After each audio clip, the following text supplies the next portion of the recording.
107.0 Alkuma FM.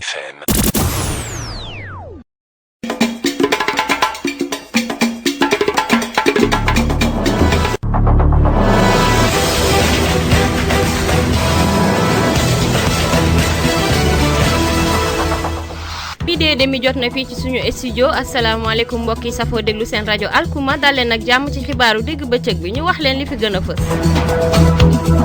li gën a fës ci bopp xibaar yi société gestion énergie Manantali doon na amal démb njébbal ay matériel comité locaux bu coordination Tambacounda Goudiri ak Bakel foofu ca gouvernance bu Tambacounda journée mondiale bu rajo Alkuma daal dinay wàcc dëkk micro moom taskatu xibaar bu mag boobu teewal fi RFM fii ci Tambacounda di Moussa Omar Gueye wàccaay fetu Saint-Valentin commerçant marché central bi ñu ngi ci daal di gis seen bopp tàggat yaram la ñuy buuree suñu xibaar digg bëccëg bi dinañ ci ànd ak madame Keita awo ba mu faram fàcceel leen ko mbokki ponk yaa ngoog bu ngeen taaxiloo ginnaaw bàkk bi ñu yaatal xibaar.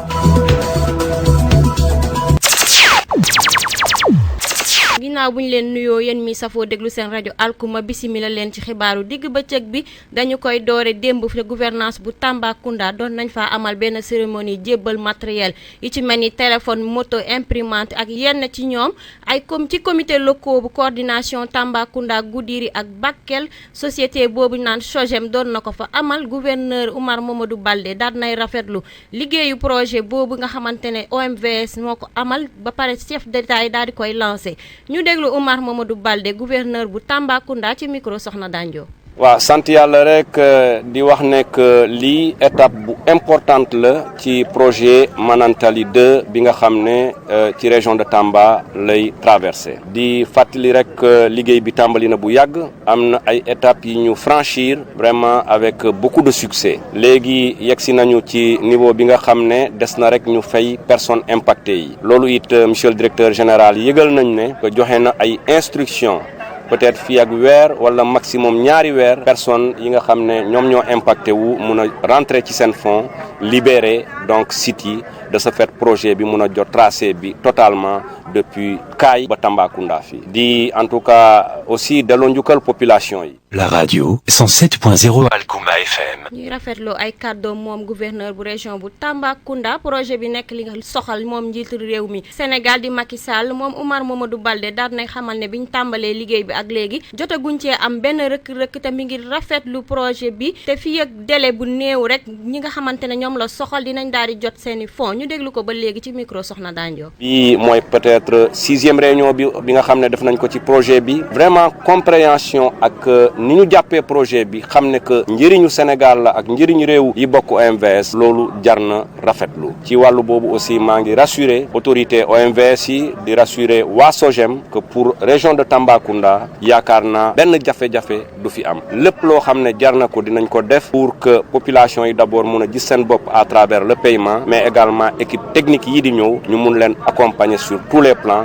pour que délai yi nga xam ne moom la autorités yi jox donc OMVS ak SOGEM ñu mun ko respecter te ligne bi mun a fonctionnel au moment indiqué. La radio 107.0 Alkuma FM. dañuy des ci boobu leen daje ba léegi moom directeur général bu SOGEM di Tamsir Ndiaye daal na ci yëkkate ay kaddu mi xamle ne matériel yi nga xamante ne moom la ñu jébbal gouverneur day gën a yokk day tax mu ñu gën a yokk seen liggéey waaye capacité service collectivité locale yi nga xamante ne ñoom ñoo nekk ci terrain bi xamle ne tamit énergie dafa nekk benn facteur bu important li ni mel OMVS mi nga xam ne dafa jóg ngir taxaw améliorer condition de vie bu askan wi ñu déglu Tamsir Ndiaye directeur général bu SOGEM ci micro Sokhna dandio. ba bëgg a wax rek mooy li ñu fi dajale tey muy loo xam ne dafa soxal projet bi nga xam ne ñu ngi koy defar pour tabax benn ligne courant boo xam ne day jógee Manantali jaar déjà mu ngi Kaay jóge Kaay dem ba Tambacounda bu ñëwee fii Tamba mu am fu muy tase ak ligne boo xam ne OMVG moo ko moom mu war a continuer dem ci biir dem ay Kaolack ak peut-être dem ba yeneen réew yi bokk OMVG dafa am solo. alors tey nag li tax ñu ñëw fii mooy dañu bëgg a delloo njukkal tuuti rek ñi nga xam ne depuis biñ songee liggéey boobu muy gouverneur bi muy préfet yi muy sous-préfet yi muy force de sécurité yi muy maire yi ñoom ñëpp dañ ci soobu di ñu jàppale ba yàlla def projet bi maanaam mu ngi dox te yàlla def na amul benn rëq-rëq ba fii ñuy wax ak yow te loolu buñ ci dugalu leen seen loxo buñ ñu dooleelu woon duñ ko mën moo tax ñun tamit ñu ne ci lu ñu yore danañ ci jël dara loo xam ne mën nañ leen ko delloo pour gën leen a may doole ci liggéey bi ñuy defal muy ci jokkoo bi moom mooy sensu téléphone yi pour que jokkoo bi gën a ritax liggéey bi nga xam ne service yi ñu ngi koy def au niveau des CLC xam nañ ne état mënul matale yëpp moo tax loo ko ci mën a jàppale sa bopp ngay jàppale moo tax ñu wut ay ordinateur ay imprimante ay photocopieur pour que suba li ñuy liggéeyal buñ ci soxlaa loolu mu yomb moto yi dañ leen di soxla toujours ñuy déplacé wu ndax dañuy wax ak nit ñi mais lii tàmbale rek la parce que xam nañ ne soxla yi ëpp na lii mais xëy na tey lii lañ tàmbale ñu ngi ñaan yàlla suba ñu mën a joxe lu ëpp. La radio 107.0 Alkuma FM. dañuy des ci ndaje boobu ba léegi moom Tamsir Ndiaye daan na yëkkati ay kàddu xam ne dañoo jóg ngir gën a yokk offre énergétique bi bu OMVS ci li nga xamante ne mooy réew yi waaye ngir développer maanaam sukkali benn gox mënoo koo def te fekk amul énergie dañuy dem ci journée mondiale bu rajo li ni mel tey rajo Alkuma ñu koy célébrer journée mondiale bu rajo ñu koy célébrer fépp ci àdduna bi bu àggee ci weeru février mu toll ci fukki fan ak ñett li ni mel rajo Alkuma di baatu askan Sénégal oriental daal dinay wàcc dénk microom moom taskatu xibaar bu mag boobu teewal fi RFM fii ci Tambacounda président bu bees bu jiital convention jeune reporter yi fii ci Sénégal oriental mu yëkkati ay kaddu wax ci solo bi nga xamante ne rajo daan na koy am ñu déglu Moussa Omar Gueye ci micro Faustine Simone Bampoki. bu ñuy wax rek ci wàllu thème bi nga xam ne moo tax nga déplacé wu ba fii muy bis bi ñu jagleel wàllu rajo ñu bëri rawatina ci ñun sax journaliste yi bu ñuy xalaat bisu rajo rek dañuy defee ni bisu journal la wala bisu journaliste la boobu am na jot bisam à part bisu reporter yeeg yooyu rajo ba muy sosu booy fàttaliku dafay nekk benn mbir moo xam ne dañu doon wax pour nit ñi dégg muy yaatu rajo du lenn lu may jumtukaay boo xam ne dañ ciy wax ngir jot askan wi ndaxte nit ñi mënuñu saa su ne di daje fenn di fay wax donc foofu fu ñu amee fu ñuy waxee nit ñi jot ci dafay nekk loo xam ni dafa war a wax bu baax ci wàllu nu ñuy yaree communiquer dafa war a wax bu baax a baax ci wàllu nu ñuy changer comportement yi jëfin ak nekkinu nit ñi ten nag thème bi dafa jëm ci wàllu diversité dafa yaatu diversité mën nga ko dugal ba ci diversité culturelle fii ci Tamba ma doon joxe 5 exemple ci nasaraan bu makkee dañu ko amee fréquence am ci biir rajoom ni man daal sama rajo bi waaye ma def ko rajo bambara yemale ko foofu dëgg la na am ay auditeurs mais du am li gën a bëri ci ñi koy déglu am ñi gën a bëri ci ñi lay déglu muy taux d'écoute sa audimat boobu boo ko gënee yokk dafay yokk sa publicité dafay yokk sa mën-mën dafay yokk sa ki nga xam ne itam dëkku fi sax bu ñu woon ni man de dama bëgg jàllale lañ laay def ko ñëpp yëg ko ñu ni ko dawal dem Alkuma loolu itam dana tax ñiy yëngu ci wàllu diine gis ci seen bopp ñiy yëngu ci wàllu fànn tàggat yaram xam nga may rafetlu aussi émission tàggat yaram yi ngeen di def ak diine yi yëpp donc mu nekk loo xam ni lu sensible la tamit rajo am na solo trop mën na defar trop waaye ak mën a La radio 107.0 Alkuma FM. dañuy des ci journée mondiale bu rajo boobu ba léegi nga xamante ne daan nañ dékk micro moom taskatu xibaar bu mag boobu groupe Alkuma yemul foofu ba léegi dafa wàcc dékk micro ñi nga xamante ne ñooy askan wi fu ñu toll di déglu rajo Alkuma ñoom it ñu daal di yëkkati seen kaddu wax ci njëriñ bi nga xamante ne rajo am na ko ñu déglu ñenn ci ñoom ci micro Awa Ba Keita. sama client yëpp maa ngi leen di gërëm di leen sant di wax rajo Alkuma soo gisee man ma kontaan ci am na un jour dafa am loo xam ne fàttali ko la ci man sama doom dafa réer ñu jëlee ko fi yóbbu ko foofu waaye dañ kaa accueillir toppatoo ko jox ko mu lekk ba suur xale bi ba ñu ne ko léegi sax Alkuma lañ koy tuddee xam nga ne kon loolu moom rafetlu nañ ñu ngi leen sant daal ca kaw ca kanam rek rajo moom askan wi la fi nekkal waaw ñu ngi leen di ñaanal yàlla yokkute rek yàlla na gën a yokk liggéeykat yi yàlla defal leen sutura daal may gërëm nag sama client yi encore maa ngi koy waxaat ñëpp maa ngi leen di sant waaw ndax parce que tamit ak ñi ma téye daal neex na ma waaw sant naa gërëm naa am na njëriñ ñàkk rajo ci réew moom erreur bu mag la ñi ñaan rek rajo bi daal na yokk ca kaw ca kanam rek am njëriñ am na loo xam ne gars yi ñu ngi def émission yoo xam ne amul njëriñ am na day yàq rek carrément ci dëkk bi waaye nag am na émission yoo xam ne moom am na njëriñ réew mi te loolu moom ñu ngi koy rafetlu quoi waaw seulement Alkuma wax dëgg moom sama gars ñëpp rek ñoom Fatou ñoom Sow ñëpp samay gars lañ chaque fois maa ngi dégg ñu may jàllale et puis Alkuma bu mu ñëwee ci dëkk bi léegi wax dëgg yàlla ñu def émission bi nice ñu def émission yi nice wax dëgg yàlla ñu ngi jàppale itam askan wi et puis ñu ngi koy rafetlu seen liggéey daal seen liggéey naa trop liggéey nice na tontu itam rafet na quoi ñu ngi rafetlu daal en tout cas merci non Alkuma moom wax dëgg yàlla moom say di wax dëgg yàlla moom seen liggéey bi rafet na trop nice na et puis ñu ngi jàppale gars yi fii lu fi xew dima gis dañ ci participer def seen doole def seen kattan def seen naaj daal waaw en tout cas ñu góorgóorlu daal ñaan yàlla suñu daal rajo doon ay télé ko La radio 107.0 Alkuma FM. dañuy dem foofu ca marché central bu Tambacounda mu des ay waxtu ci ñu fete li nga xamante ne mooy Saint-Valentin groupe alkuma daal nay def micro trottoir foofu ca marché central bu Tambacounda ñenn ci commerçant yi jamono bi ñi ngi gis seen bopp ci li ñuy jaay ndax clients yi ñi ngi ñëw te ñiy jënd li bari bokk na ci xale jigéen ñi nga xamante ne ñi ngi tànn ay lakos ak ay rose ngir bégal ñi nga xamante ne moom ñoom la ñuy bëgganteel ñu déglu Alpha nekk commerçant ci marché central bu Tambacounda ci micro Awadiko. xanaa di ko pare rek comme gars yi duñ koy pare déjà instant bi clients yi daanaka ñu ngi commencé ñëw jënd si mais liñ ci gën a taamu mooy rouge ak noir comme d'habitude ni ñu koy defee chaque année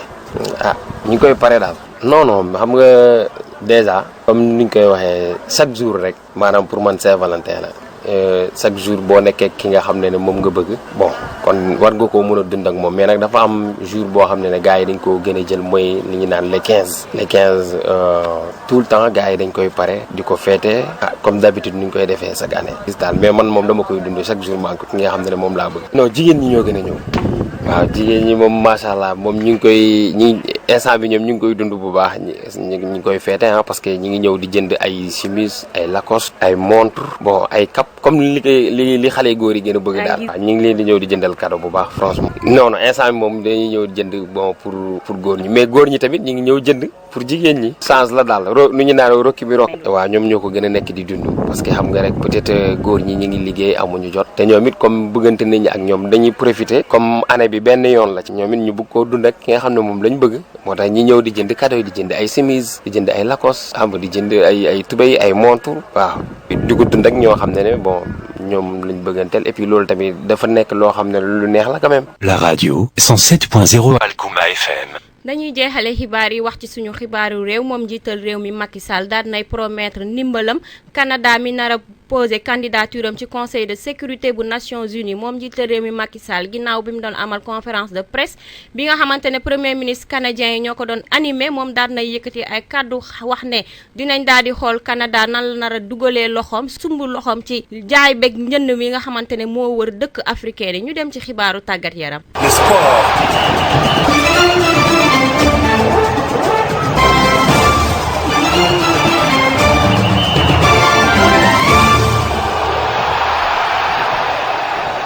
tàggat yaram dañ ci ànd ak madame Keita Aw Ba nuy naa la. fay naa la soxna. loo ñu indil tey comme tàggat yaram. waaw ñu wax ci basket rek ci Africa League bi dafa am benn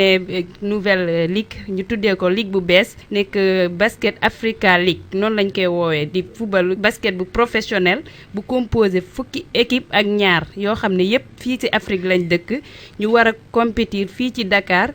fukki fan ak ñett jàpp fukki fan ak juróom ci weeru mars bi ñëw ki ko xamle nag di seen président Amadou Gallo Fall waaye nag APS moo ko rapporté ba tey rek ñu dem ci Jeux olympiques yi olympique sénégalais yi sport sénégalais bi moom ak comité canadien yi dañu signé rek benn convention jëmale ko ci organisation Jeux olympiques de la jeunesse moom nag ñu ngi koy waajal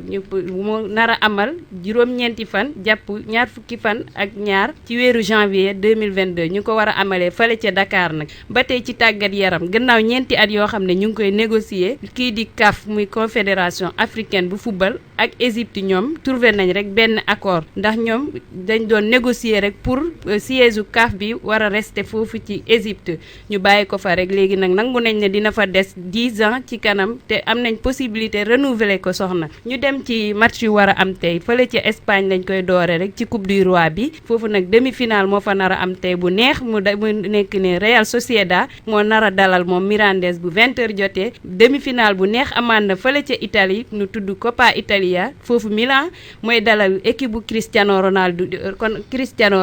bi bu 19h45 jotee ñu jeexalee ko ci France foofu tamit quart de finale moo fa am Épinal moo fay dalal Saint-Étienne bu 20h jotee soxna lii lañ fi amoon tey. cant ak ngërëm ñay na la madame Keita ci yooyu la xibaaru tàggat yaram mbokk yi ñu fàttali leen li gënoon a fës ci xibaar yi.